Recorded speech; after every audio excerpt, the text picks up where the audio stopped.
रियासत की 7 असेंबली सीटों के लिए हो रहे ज़िमनी इंतखाबात में वोटिंग जारी। 3 बजे तक तकरीबन 41% हुई राय दही।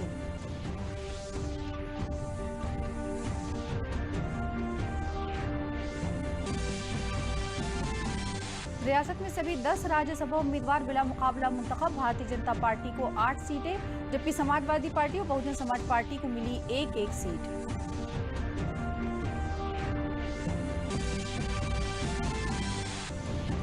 हाथरस थाने में खुसूसी तफ्तीश टीम ने हुकूमत को सौंपी अपनी रिपोर्ट। मकामी पुलिस की कार्रवाई पर उठाए सवाल।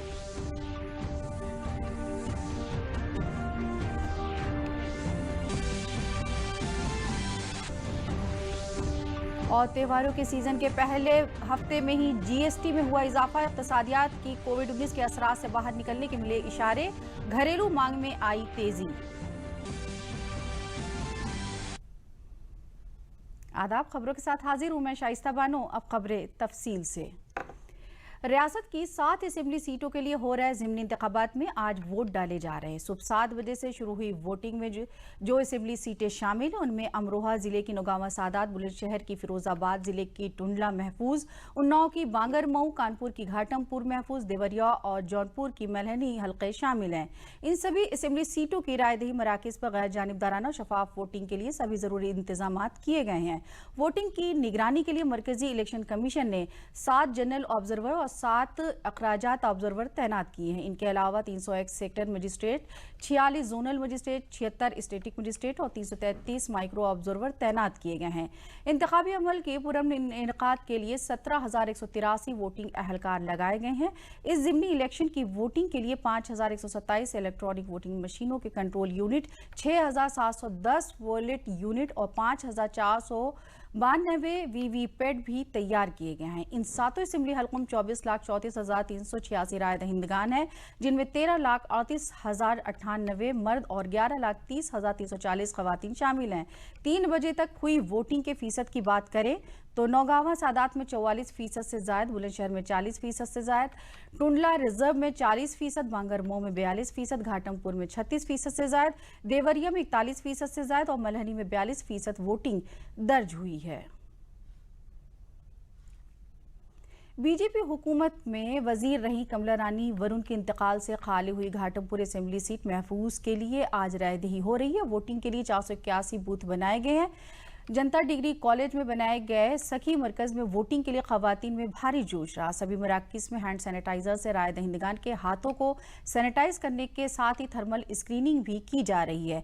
3 लाख से जायद राय दहिंदगान अपने हक राय दही का इस्तेमाल करते हुए 6 उम्मीदवारों की सियासी मुस्तकबिल का फैसला करेंगे। पुरअमन वोटिंग के लिए सिक्योरिटी के पुख्ता इंतजाम किए गए हैं। SSP प्रीतेंद्र सिंह ने बताया कि 3 CRPF की कंपनी लगाई गई है और पुलिस के 4,000 जवानों को भी तैनात किया गया। सभी सिक्योरिटी एहलकारों को मास्क और सैनिटाइजर दिए गए हैं। कुछ जगह वोटिंग ताख़ीर से शुरू हुई क्योंकि EVM मशीन खराब थी, जिनको सही कर लिया गया। 3 बजे तक तकरीबन 36.39% वोटिंग हुई है। देखिए, सुबह 7 बजे से सभी जगह पे पोलिंग स्टार्ट हुई है और शाम को 6 बजे तक ये चलेगी। और इस पोलिंग सेंटर पे 10 बूथ हैं। इसके बगल में जो पोलिंग सेंटर है उस पे भी 8 बूथ हैं। सुरक्षा व्यवस्था 4 हमें CAPF की कंपनीज मिली हैं, जो हमने 3 और 3 के ऊपर के जितने बूथ हैं, पोलिंग सेंटर्स हैं, सब पे लगाई गई हैं। और सिविल पुलिस लगभग 4,000 प्लस हमारी फोर्स यहाँ पे लगी हुई है और कहीं कोई प्रॉब्लम नहीं है। अभी तक मैंने 10 पोलिंग सेंटर्स देखे हैं और सभी जगह बड़ा पीसफुली इलेक्शन चल रहा है और वोटिंग चल रही है पीसफुली। जो पोलिंग सेंटर्स हैं उनके जो पोलिंग स्टाफ है उनको भी ब्रीफ करके भेजा गया है और जो हमारा स्टाफ है पुलिस फोर्स, उनको सबको मास्क और आवश्यकता पड़ने पर उनको फेस शील्ड सबको उपलब्ध करवाए गए, सैनिटाइजर सबको उपलब्ध करवाए गए और ये इंश्योर किया जा रहा है कि सोशल डिस्टेंसिंग के साथ और प्रॉपर प्रिकॉशंस लेते हुए ये पूरी प्रक्रिया जो है हमारी पोलिंग की वो संपन्न हो। जौनपुर विमलहनी ज़िमनी इलेक्शन के लिए सुबह 7 बजे राय दही शुरू हुई। इस असेंबली सीट पर 3,65,013 राय दहिंदगान उम्मीदवारों की किस्मत का फैसला कर रहे हैं। यहां वोटिंग के लिए 238 राय दही मराकज़ बनाए गए हैं। इस सीट पर भारतीय जनता पार्टी से मनोज सिंह, समाजवादी पार्टी से लकी यादव, कांग्रेस से राकेश मिश्रा और BSP से JP दुबे के साथ ही आज़ाद उम्मीदवार साबिक रुकन पार्लियामेंट धनंजय सिंह समेत 16 उम्मीदवार मैदान में हैं। 3 बजे तक 42.30% वोटिंग दर्ज की गई।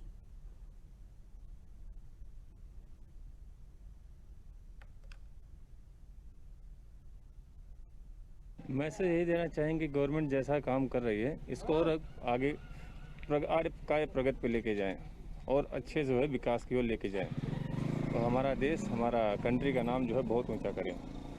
अभी जो सिचुएशन है उससे और बेटर करें।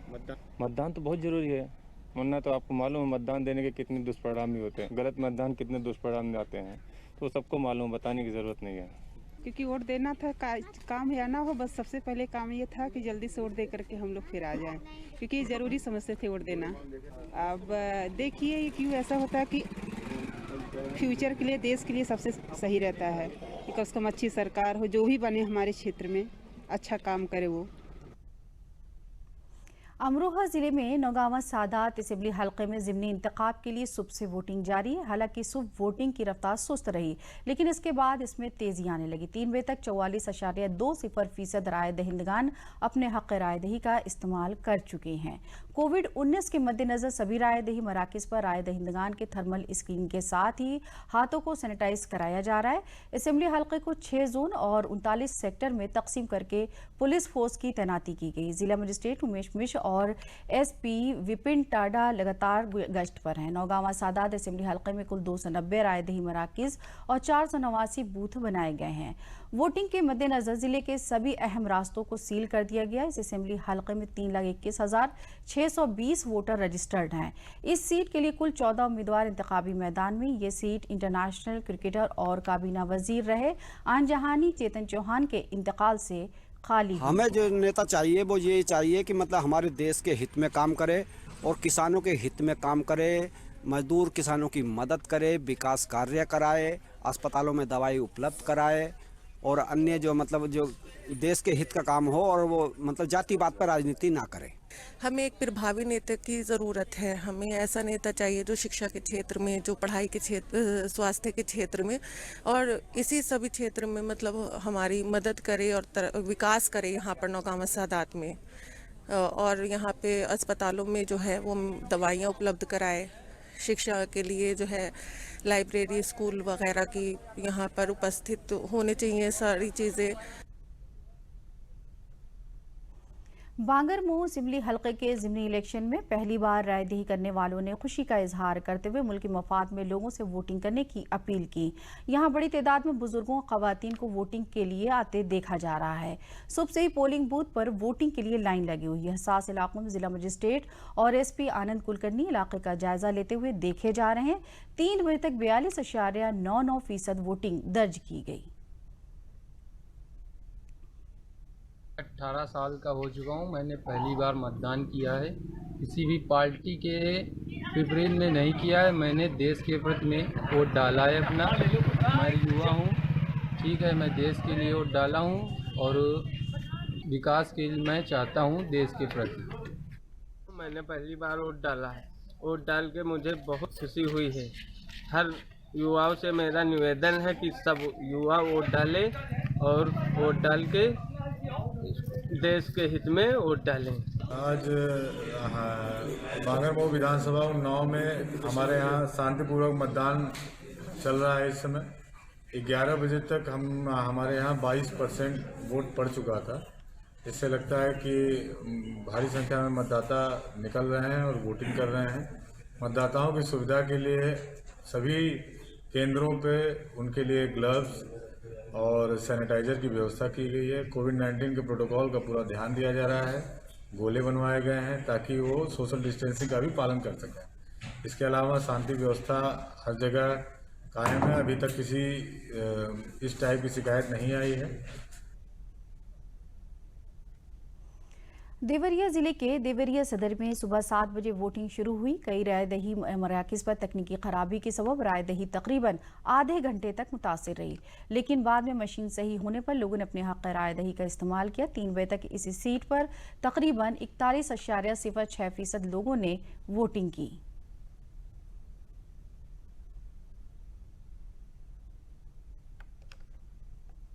अधिकारी द्वारा यह बताया गया कि 9:20 पर सीयू ने काम करना बंद कर दिया था बिप की आवाज़ के साथ।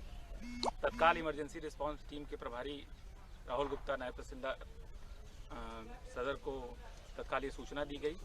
वो ECIL के इंजीनियर के साथ यहाँ पर आए और 9:20 के बाद जो मशीन बंद हुई थी उसको रिप्लेस करके 9:55 से नई मशीन द्वारा मतदान सुचारू रूप से कार्य करना आरंभ कर दिया। फिरोजाबाद के टुंडला असेंबली हलके के ज़िमनी इंतखाब में 10 उम्मीदवार अपनी किस्मत आजमा रहे हैं, जिनमें 3 अहम पार्टियों के उम्मीदवार भी शामिल हैं। टुंडला असेंबली हलके में कुल राय दहिंदगान की तादाद 3,60,444 है। यहाँ सुबह से राय दहिंदगान की तवील कतारें लगी रहीं। इलेक्शन कमीशन के जरिए कोविड-19 की गाइडलाइन पर पूरी तरह से अमल दरामद किया जा रहा है, जिसके तहत वोटर सर्कल में खड़े होकर मास्क लगाकर और ग्लव्स पहनकर अपनी हक़ राय दही का इस्तेमाल कर रहे हैं। लोगों में काफ़ी जोश है, बुजुर्ग और माजूर भी पीछे नहीं है। 3 बजे तक 40% वोटिंग दर्ज की गई। क्षेत्र में कुल 300 केंद्र हैं और 558 मतदान के लिए बूथ बनाए गए हैं। अभी तक की जो जानकारी हमें मिली है प्रशासनिक अधिकारियों के माध्यम से, डीएम और एसएसपी के माध्यम से, पूर्ण रूप से शांतिपूर्वक तरीके से मतदान चल रहा है। इस बार चुनाव आयोग के विशेष निर्देश थे कि चूँकि कोविड-19 के अंतर्गत ये चुनाव संपन्न हो रहा है, तो न सिर्फ स्वतंत्र, निष्पक्ष, शांतिपूर्वक मतदान कराना बल्कि सुरक्षित मतदान भी कराना है। तो उसके लिए भी प्रशासन ने पर्याप्त व्यवस्था की है। मास्क अनिवार्य रूप से लोगों से पहनाया जा रहा है। पहचान के बाद मास्क उनको दोबारा पहनना पड़ रहा है।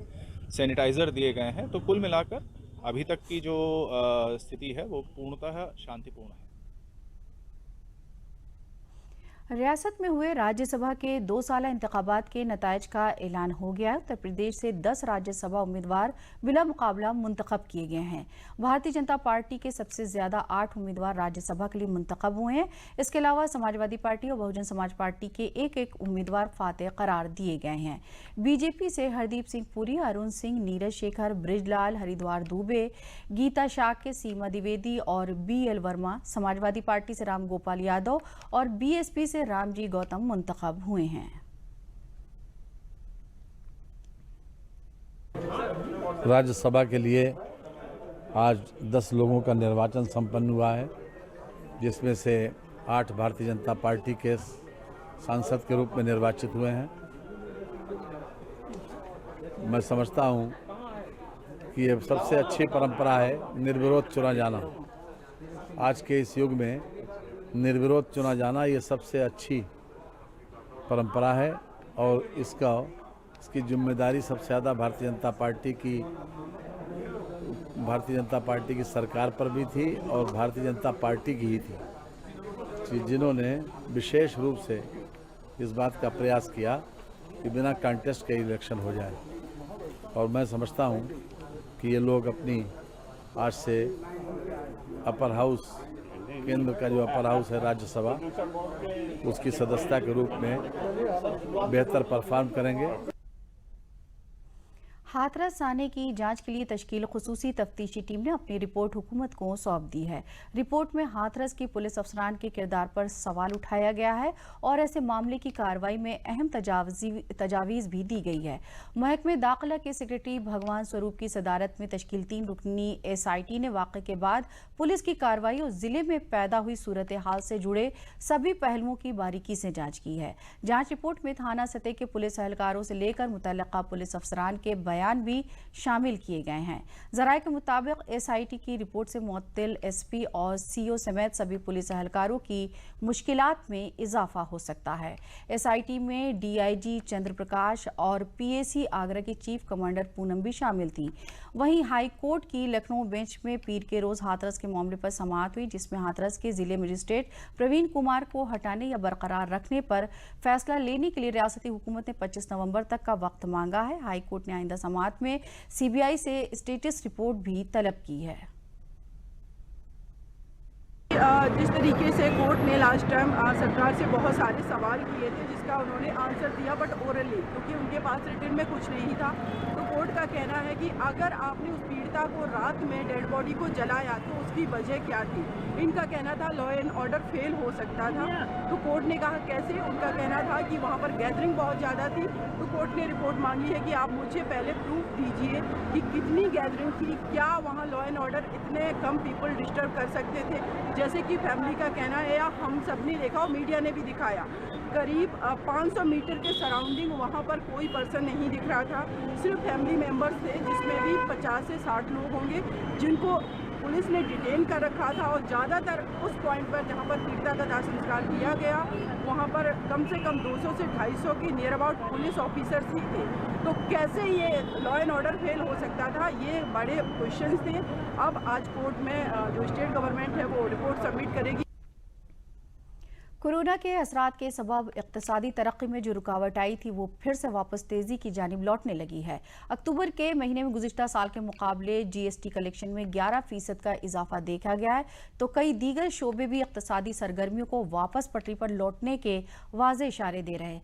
गुज़िश्ता दिनों वज़ीर आज़म नरेंद्र मोदी ने भी भारत के 2024 तक 5 ट्रिलियन की मईशत बनने की बात का एक बार फिर कोरोना के चलते देश दुनिया की अर्थव्यवस्था को खासा नुकसान पहुंचा है, लेकिन भारत में बीते कुछ महीनों में अनलॉक के बाद जिस तरह से आर्थिक गतिविधियों को बढ़ावा मिला है, उससे देश की अर्थव्यवस्था फिर से पटरी पर लौटने के साफ संकेत मिल रहे हैं।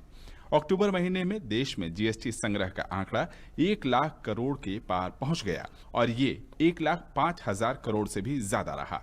इतना ही नहीं, देश के अधिकांश राज्यों में GST संग्रह बढ़ा है। कोरोना संकट की दस्तक के समय फरवरी 2020 में भारत में GST कलेक्शन 1 लाख करोड़ के पार रहा था, लेकिन उसके बाद लगातार आर्थिक गतिविधियां ठप होने की वजह से ये आंकड़ा कम होता गया।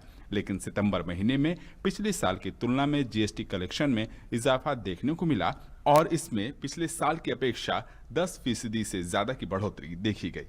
वित्त मंत्रालय द्वारा जारी किए गए आंकड़े के मुताबिक अक्टूबर 2020 में GST राजस्व संग्रह 1,05,155 करोड़ रुपए हुआ, जिसमें CGST 19,193 करोड़ रुपए रहा, तो वहीं SGST 25,411 करोड़ रुपए रहा।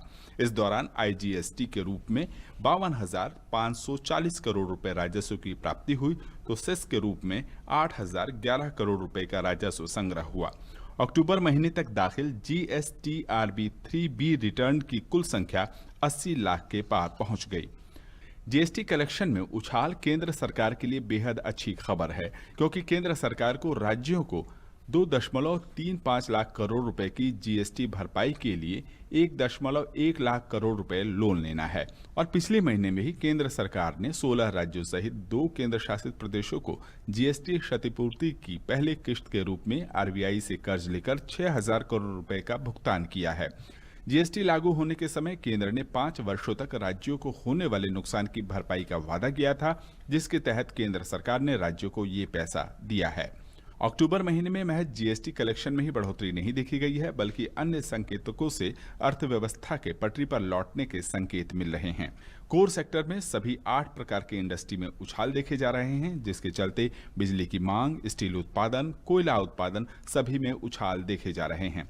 सितंबर महीने में निर्यात में 5% से ज्यादा की तेजी देखी गई है। उत्पादन के मोर्चे पर PMI इंडेक्स में सितंबर महीने में अप्रैल के मुकाबले करीब 57% का उछाल आया है। सर्विस सेक्टर में भी अप्रैल के मुकाबले सितंबर में करीब 50% की बढ़ोतरी देखी गई है। ईबे बिल में भी सितंबर में करीब 7% की बढ़ोतरी दर्ज की गई है। ग्रामीण भारत में सितंबर में जबरदस्त मांग देखी जा रही है, जिसके चलते ट्रैक्टर के खरीद में अप्रैल के मुकाबले 75% की बढ़ोतरी देखी गई। तो वहीं देश में यात्री वाहनों के खरीदी में भी बीते महीनों में जबरदस्त उछाल आया है। बीते दिनों एक अखबार को दिए गए इंटरव्यू में प्रधानमंत्री मोदी ने भी इस बात को साफ तौर पर स्वीकार किया था कि देश की आर्थिक गतिविधियां तेजी से सुधार की ओर अग्रसर हैं और उन्हें इस बात का भरोसा है कि भारत 2024 तक 5 ट्रिलियन की अर्थव्यवस्था बनने की क्षमता रखता है। पीलीभीत टाइगर रिजर्व सयाहों के लिए खोल दिया गया है। सयाह 15 जून तक इसका लुत्फ उठा सकेंगे। पीलीभीत टाइगर रिजर्व हेडक्वार्टर के पास बने एंट्री गेट पर DM, SP और BJP रुकन असेंबली ने हरी झंडी दिखाकर सयाहों को रवाना किया। तो वहीं वजीर जंगलात ने लखनऊ से इसका ऑनलाइन इफ्तिताह किया। इस मौके पर पहले दिन कई सफारी जैसी गाड़ियां स्कूली बच्चों सयाहों को मुफ्त लेकर रवाना हुई। जंगल में बने सयाती स्पॉट थारू हट, बम्बू हट और ट्री हट में ऑनलाइन बुकिंग के जरिए सयाह बुकिंग कराकर रात बसर कर सकते हैं। इसके लिए ऑनलाइन बुकिंग का भी इंतजाम किया गया है। गौरतलब है कि पीलीभीत में 71,000 हेक्टेयर में फैला घना जंगल है, जिसमें पीलीभीत टाइगर रिजर्व बनाया गया है। टाइगर रिजर्व में 60 से 65 टाइगर्स के साथ ही मुख्तलिफ मुख्तलिफ जंगली जानवर मौजूद है जो सयाहों के लिए किसी अजूबे से कम नहीं है।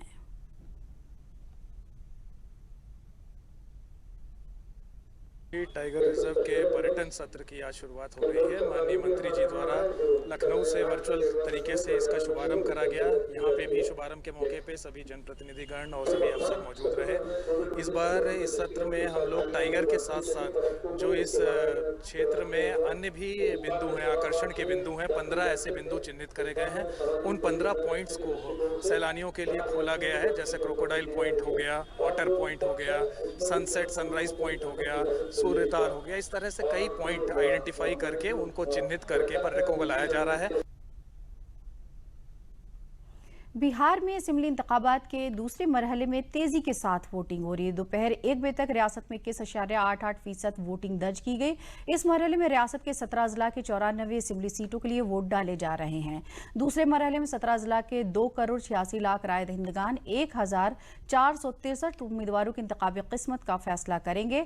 दूसरे मरहले में राष्ट्रीय जनता दल ने 56, लोक जनशक्ति पार्टी ने 32, भारतीय जनता पार्टी ने 46, जनता दल यूनाइटेड ने 43, बहुजन समाज पार्टी ने 33 और कांग्रेस ने 24 उम्मीदवारों को मैदान में उतारा है। वहीं 513 आजाद उम्मीदवार भी इंतखाबी मैदान में हैं।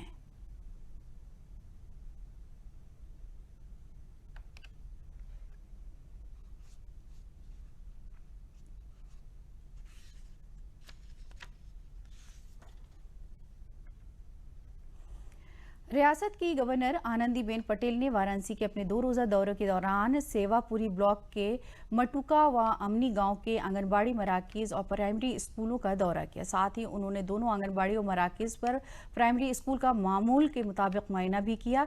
इस मौके पर उन्होंने इंतहाई बारीकी के साथ एक एक चीज़ को देखा। खास तौर से बच्चियों की तालीम के सिलसिले में तालबात से बराह रास्त बातचीत भी की और तग़ज़िये के सिलसिले में बच्चों की माओं से मालूमात हासिल की। साथ ही उन्होंने तग़ज़िये से मुतालिक किट भी तकसीम किए। गवर्नर ने यह भी कहा कि आप भी खाओ और बच्चों को भी खिलाओ, इसी से ग़िज़ाइयत की कमी दूर होगी। इस दौरान उन्होंने हामिला ख़वातीन की गोद भराई की रस्म अदा करने के साथ ही उन्हें ग़िज़ाइयत से भरपूर अशिया भी तकसीम की। जी, उन्होंने मेरी पढ़ाई के लिए पूछा, मुझे बहुत अच्छा लगा। और उन्होंने पूछा कि आप किस क्लास में पढ़ती हैं और स्कूल जा रही हैं इस समय कि नहीं, आपका परीक्षा हुआ कि नहीं हुआ। तो हमने बताया कि कोरोना काल के तहत हम लोग को 11वीं की परीक्षा नहीं हुई, इसलिए हम लोग 12वीं की क्लास कर रहे हैं, एडमिशन करा।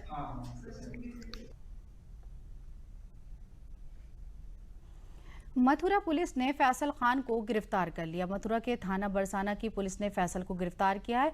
पुलिस अब मंदिर में नमाज अदा करने के दूसरे मुलजिम चांद मोहम्मद और उनके 2 साथियों आलोक और नीलेश की गिरफ्तारी के लिए दबिश दे रही है। एएसपी देहात सुरेश चंद ने बताया कि इतवार की रात नंद बाबा मंदिर के 3 खादिमों कृष्ण मुरारी उर्फ कान्हा, मुकेश गोस्वामी और शिव हरि ने दिल्ली के रहने वाले फैसल खान, चांद मोहम्मद, आलोक रतन, नीलेश गुप्ता के खिलाफ दफा 135 से 295 और 505 के तहत मुकदमा दर्ज कराया था। ये चारों खुदाई खिदमतगार तंजीम के रुकन हैं। इन पर फिरकावाराना हम आहंगी को नुकसान पहुंचाने के मकसद से मंदिर के अहाते में नमाज अदा करने का इल्ज़ाम है। साथ ही इसके पीछे गैर मुल्की मुस्लिम तंजीम और गैर मुल्की फंडिंग का अंदेशा भी जाहिर किया जा रहा है। पीर की शाम को थाना बरसाना की पुलिस ने मुलजिम फैसल खान को दिल्ली के ओखला से गिरफ्तार किया। पुलिस दीगर मुलजिमान की तलाश कर रही है। जय श्री कृष्ण। आज नंदेगांव में जो हम लोग को ज्ञात हुआ है कि 2 मुसलमानों ने वहाँ पर नमाज अदा की है। हम इसका घोर विरोध करते हैं। सारे कृष्ण भक्त, पूरे भारत के जितने भी हिंदू हैं, कृष्ण भक्त हैं, या हम सब इसका विरोध करते हैं, साधु समाज भी। ये कहीं पर भी है कि भगवान श्री कृष्ण का स्थान, जहाँ पवित्र मंदिर है, पुराना प्राचीन मंदिर है, वहाँ पर जो है 2 मुसलमान भाइयों ने जो नमाज अदा की है, इसका हम घोर विरोध करते हैं। और जिस पुजारी ने ये करवाया है, हम उसकी भी निंदा करते हैं। शासन प्रशासन से मांग करते हैं कि इस पर कठोर से कठोर कार्रवाई की जाए। कल दिनांक 1 नवंबर को थाना बरसाना में नंद बाबा मंदिर के सेवायत श्री कान्हा गोस्वामी द्वारा सूचना दी गई कि विगत 29 अक्टूबर को 2 व्यक्तियों द्वारा मंदिर परिसर में आकर दर्शन किया गया। इसी दौरान उनके द्वारा नमाज अदा कर ली गई। इस सूचना पर अभियोग पंजीकृत कर लिया गया है। शीघ्र ही साक्ष्य के क्रम में अग्रिम विधि कार्रवाई सुनिश्चित की जाएगी। भारत में कोरोना के मामलों में हर रोज गिरावट देखी जा रही। मुल्क में कोरोना वायरस की वबा से मुतासिर लोगों में से अब तक 76,03,121 मरीज सेहतयाब हो चुके हैं, जिसके बाद मुल्क में रिकवरी रेट बढ़कर 91.96% हो गया है। गुज़िश्ता 24 घंटों में 58,323 लोग सेहतयाब हुए हैं। मुल्क में कोविड से शरह अमवात घटकर 1.49% रह गई है। मुल्क में फिलहाल 5,41,405 एक्टिव मामले हैं।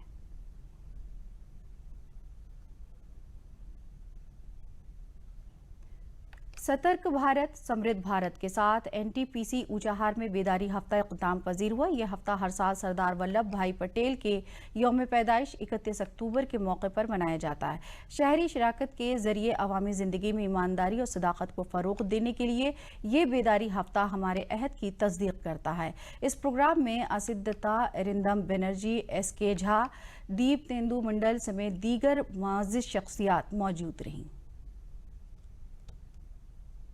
हम लोग सुप्तम में भी पढ़ते हुए आए हैं, स्कूल डेज में भी उसका एक ही मीनिंग था उस समय, जो कि सबको सतर्क ही रखना है। उन्होंने उसमें लिखा भी था, आपने शायद पढ़ा भी होगा, कि मातृवत परदारेषु पर द्रव्येष्लोष्ठवत।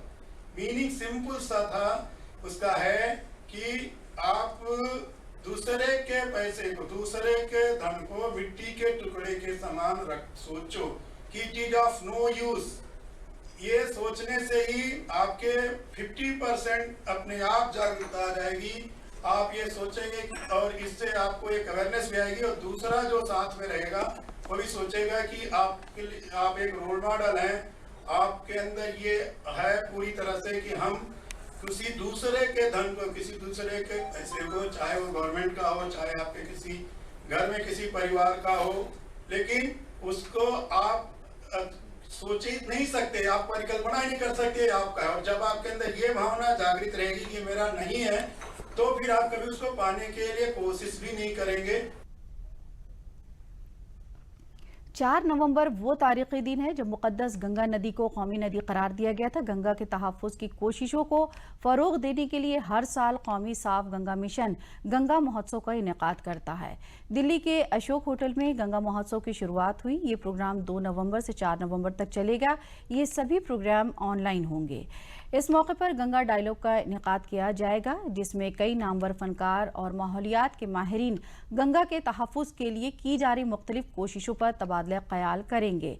बच्चों को गंगा के तहफ़्फ़ुज़ के तहत बेदार करने के लिए स्टोरी टेलिंग के इनेकाद के साथ ही नदियों को जोड़ने के लिए बनाई गई एक फिल्म भी चलाई जाएगी। इसके अलावा वेंटिलिंग के तहफ़्फ़ुज़ के लिए जारी एक फिल्म की नुमाइश भी की जाएगी। मरकजी वज़ीर गजेंद्र सिंह शेखावत ने लोगों से गंगा महोत्सव में हिस्सा लेने की अपील की है। प्रतिवर्ष 4 नवंबर को हम गंगा उत्सव मनाते हैं, ताकि गंगा के साथ में लोगों का सहज संबंध और अधिक सुदृढ़ हो सके। अनेक कार्यक्रम किए जाते हैं। सांस्कृतिक और एकेडमिक कार्यक्रमों के माध्यम से लोगों के भागीदारी को और अधिक बढ़ाने का प्रयास किया जाता है। इस बार कोविड-19 के कारण हम ये कार्यक्रम वर्चुअल प्लेटफॉर्म्स के माध्यम से कर रहे हैं। मैं आप सब से आग्रह करता हूं कि हम आप सब ज़्यादा से ज़्यादा संख्या में गंगा उत्सव के साथ में जुड़ें। 4 नवंबर को अपनी भागीदारी इसमें सुनिश्चित करें। धन्यवाद। आखिर में अहम खबरें एक बार फिर। रियासत की 7 असेंबली सीटों के लिए हो रहे ज़िमनी इंतखाबात में वोटिंग जारी। 3 बजे तक तकरीबन 41% हुई राय दही।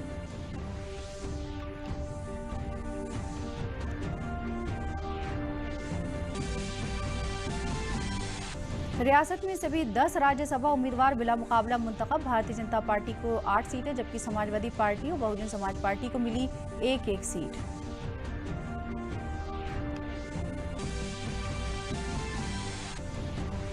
हाथरस थाने में खुसूसी तफ्तीश टीम ने हुकूमत को सौंपी अपनी रिपोर्ट। मकामी पुलिस की कार्रवाई पर उठाए सवाल।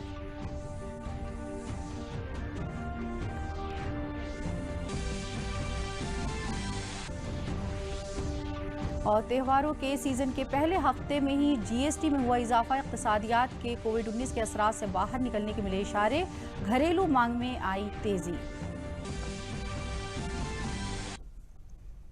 इसी के साथ खबरें खत्म हुई। इजाजत दीजिए, आदाब।